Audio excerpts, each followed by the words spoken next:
નમસ્કાર દર્શક મિત્રો, TV7 લાઈવ ન્યૂઝમાં હું છું આપની સાથે રિપોર્ટર ગોપી ભેઠિયા। હવે સરકારની વાત તો કરીએ એટલી ઓછી છે, કારણ કે તે કાર્ય જેવા કરે છે કે આપણે કહેવાનો મોકો દે।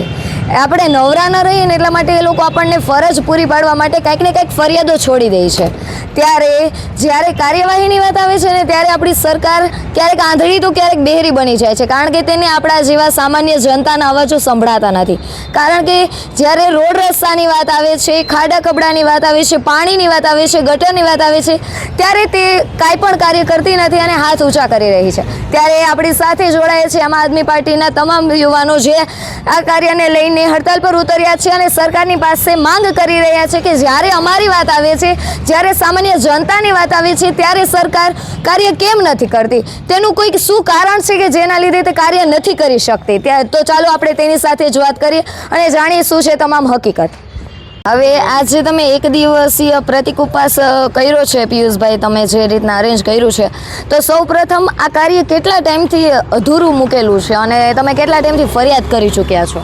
આમ જોઈએ તો બેન, છેલ્લા 5 વર્ષથી આ ગઈ કોર્પોરેશનની ચૂંટણીમાં ઉમેદવારો જીત્યા, જે કાંઈ પણ સત્તા પક્ષના ઉમેદવારો જીત્યા, ત્યાર પછી એક પણ વખત આ રોડ નથી થયો।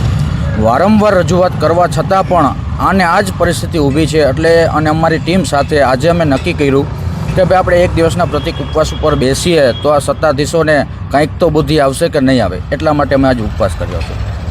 અને તમે જ્યારે આ રજૂઆત કરી હશે ત્યારે એ લોકોના શું આન્સર તમને મળ્યા હતા? રજૂઆત કરવા ઘણી બધી વખત ગયા છે। લેટર પેડ ઉપર, અમારે પાર્ટીના લેટર પેડ ઉપર પણ અમે લખીને આપ્યું છે કે ભાઈ રોડ બનાવો, વોર્ડ નંબર 11ની અંદર શાળા રોડ રસ્તાઓ બનાવો, થઈ જશે થઈ જશે થઈ જશે, બીજી કંઈ વાત નહીં। આજે પણ અમે ફોન કોલ કર્યો હતો કે ભાઈ આવો, સોસાયટીના રહીશો પણ છે હારે, અને તમે એક વખત સ્થળની રૂબરૂ મુલાકાત લો। તો એ લોકો દ્વારા અમને એવું કહેવામાં આવ્યું કે ભાઈ અમારે આવવાનું થતું નથી, તમે તમારું આંદોલન ચાલુ રાખો। એટલે તમે જોઈ શકો છો કે એ સત્તાધિકારીઓ થઈ ગયા અને સત્તા પર બેસી ગયા પછી પાછળનું કેવું ચાલે છે તેના ઉપર નજર કરવાનું કાર્ય નથી આવતું।